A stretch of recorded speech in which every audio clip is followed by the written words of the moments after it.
سامعین اکرام السلام علیکم ورحمۃ اللہ جب وبرکاتہ۔ مشرکین نے دیکھا کہ صحابہ کرام رضی اللہ تعالیٰ عنہ تیار ہو کر نکل گئے، بال بچوں مال و دولت کو لاند پھاند کر اوس و خزرج کے علاقے میں جا پہنچے، ان میں بڑا کوہرام مچا، غم و علم کے لاوے پھوٹ پڑے اور انہیں ایسا رنج تعلق ہوا کہ اس سے کبھی سابقہ نہ پڑا تھا۔ اب ان کے سامنے ایک ایسا عظیم اور حقیقی خطرہ مجسم ہو چکا تھا جو ان کے بت پرستانہ اقتصادی اجتماعیت کے لیے چیلنج تھا۔ مشرکین کو معلوم تھا کہ محمد صلی اللہ علیہ وسلم کے اندر کمال قیادت و رہنمائی کے ساتھ ساتھ کس قدر انتہائی درجہ قوت تاثیر موجود ہے، اور آپ صلی اللہ علیہ وسلم کے صحابہ کیسی عظمیت و استقامت و کیسا جذبہ و فداکاری پایا جاتا ہے، پھر اوس و خزرج کے قبائل میں کس قدر قوت و قدرت و جنگی صلاحیت ہے، اور ان دونوں قبائل کے اقلا میں صلح و صفائی کے کیسے جذبات ہیں، وہ کئی برس تک خانہ جنگی کی تلخیاں چکھنے کے بعد اب باہمی رنج و عداوت کو ختم کرنے پر کس قدر آمادہ ہیں۔ انہیں اس کا بھی احساس تھا کہ یمن سے شام تک بحر احمر کے ساحل سے ان کی تجارتی شاہراہ گزرتی ہے۔ اس شاہراہ کے اعتبار سے مدینہ فوجی اہمیت کے کس قدر حساس و نازک مقام پر واقع ہے۔ حالانکہ ملک شام سے صرف مکہ والوں کو سالانہ تجارت 2.5 لاکھ دینار سونے کے تناسب سے ہوا کرتی تھی، اہل طائف وغیرہ کی تجارت اس کے علاوہ تھی۔ معلوم ہے کہ اس تجارت کا سارا دار و مدار اس پر تھا یہ راستہ پرامن رہے۔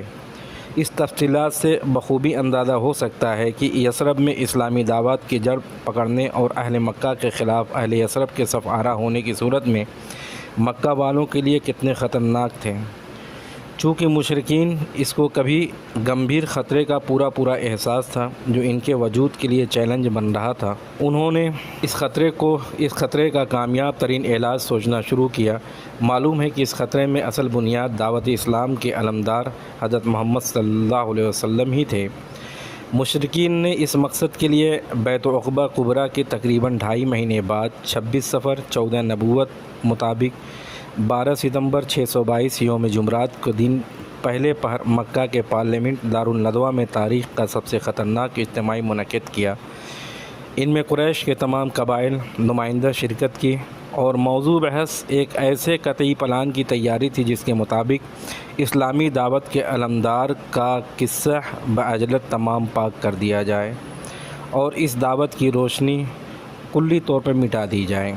اس خطرناک اجتماع میں نمائندگان قبائل قریش کے نمایاں چہرے یہ تھے: نمبر 1 ابو جہل بن ہشام قبیلہ بنی مخزوم سے، جبیر بن مطعم تیمہ بن عدی و حارث بن عامر بنو نوفل بن عبد المناف سے، تیسرا شیبہ بن ربیہ عتبہ بن ربیہ ابو سفیان بن حرب بنی عبد الشمس بن عبد المناف سے، چوتھا نضر بن حارث بنی عبد الدار سے، پانچواں ابو الجنتری بن ہشام زامہ بن اسود اور حکیم بن حزام بنی اسد بن عضہ سے، چھٹا نبی بن حجاج اممبہ بن حجاج بنو سہم سے، ساتواں امیہ بن خلف بنی جمع سے۔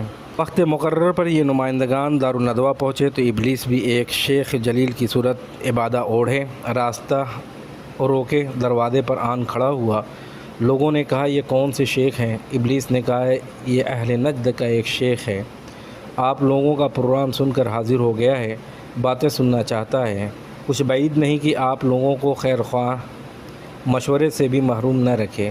لوگوں نے کہا بہتر ہے آپ بھی آ جائیے۔ چنانچہ ابلیس بھی ان کے ساتھ اندر گیا۔ مکمل اور حل پیش کیے جانے شروع ہوئے، دیر تک بحث جاری رہی۔ پہلے ابو الاسود نے یہ تجویز پیش کی کہ ہم اس شخص کے اپنے درمیان سے نکال دیں اور اپنے شہر سے جلا وطن کر دیں، پھر ہمیں اس سے کوئی واسطہ نہیں، وہ کہاں جاتا ہے کہاں رہتا ہے، بس ہمارا معاملہ ٹھیک ہو جائے گا، ہمارے درمیان پہلے جیسی یگانگت ہو جائے گی۔ مگر شیخ نجدی نے کہا نہیں، خدا کی قسم میں مناسب رائے نہیں ہے، تم دیکھتے نہیں اس شخص کی بات کتنی عمدہ، بول کتنے میٹھے ہیں، جو کچھ لاتا ہے اس کے ذریعے کس طرح لوگوں کا دل جیت لیتا ہے۔ خدا کی قسم اگر تم نے ایک ایسا کیا تو کچھ اطمینان نہیں، وہ عرب کے کسی قبیلے میں نازل ہو اور انہیں اپنا پیرو بنا لے، تم پردہ پوش کر دے اور تمہیں تمہارے شہر کے اندر روت کر تم جیسا سلوک چاہے کریں، اس کے لیے بجائے کوئی اور تجویز سوچو۔ ابو الجنتری نے کہا اسے لوہے کی بیڑیا میں جکڑ کر قید کر دو، باہر سے دروازہ بند کر دو، پھر اس انجام موت کا انتظار کرو جو اس سے پہلے دوسرے شاعر اور مثلاً زہیر اور نابغہ وغیرہ کا ہو چکا ہے۔ شیخ نجدی نے کہا نہیں، خدا کی قسم یہ بھی مناسب رائے نہیں ہے۔ اللہ اگر تم لوگوں نے اسے قید کر دیا جیسا کہ تم کہہ رہے ہو تو اس کی خبر بند دروازے سے باہر نکل کے اس کے ساتھیوں تک ضرور پہنچ جائے گی۔ پھر کچھ بعید نہیں کہ وہ تم لوگوں پر دھاوا بول کو اس شخص کے تمہارے قبضے سے نکال لے جائیں، پھر اس کی مدد سے اپنی تعداد بڑھا کر تمہیں مغلوب کر لیں۔ لہذا یہ مناسب رائے نہیں، کوئی اور تجویز سوچو۔ دونوں تجاویز پارلیمنٹ رد کر چکی تھی۔ ایک تیسری مجرمانہ تجویز پیش کی گئی جس سے تمام ممبران نے اتفاق کیا۔ اسے پیش کرنے والا مکہ کا سب سے بڑا مجرم ابو جہل تھا۔ اس نے کہا اس شخص کے بارے میں میری ایک رائے ہے، میں دیکھتا ہوں کہ اب تک تم لوگ اس پر نہیں پہنچے۔ لوگوں نے کہا ابو الحق وہ کیا ہے؟ ابو جہل نے کہا میری رائے یہ ہے کہ ہم ہر قبیلے سے ایک مضبوط صاحب نسب باقا جوان منتخب کر لیں، پھر ہر ایک کو تیز تلوار دیں، اس کے بعد سب اس شخص کا رخ کریں، اس طرح یک بارگی تلوار مار کر قتل کر دیں جیسے ایک ہی آدمی نے تلوار ماری ہو۔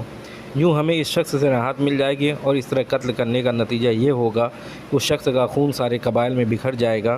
بنو عبد المناف سارے قبیلوں سے جنگ نہ کر سکیں گے، لہذا دیت خون بہا دینے پر راضی ہو جائیں گے اور ہم دیت ادا کر دیں گے۔ شیخ نجدی نے کہا بات یہ رہی جو اس جوان نے کہی، اگر کوئی تجویز اور رائے ہو سکتی ہے تو یہی ہے۔ اس کے بعد پارلیمان مکہ نے اس مجرمانہ قرارداد پر اتفاق کر لیا۔ ممبران اس عزم و مصمم کے ساتھ اپنے گھروں کو واپس گئے اور اس قرارداد کی تنفیذ علی الفور کرنی ہے۔ یہ تاریخ علامہ منصور پوری کی درج کردہ تحقیقات کی روشنی میں متعین کی گئی ہے۔ رحمۃ للعالمین جلد نمبر 1 95 97 102 جلد نمبر 2 471۔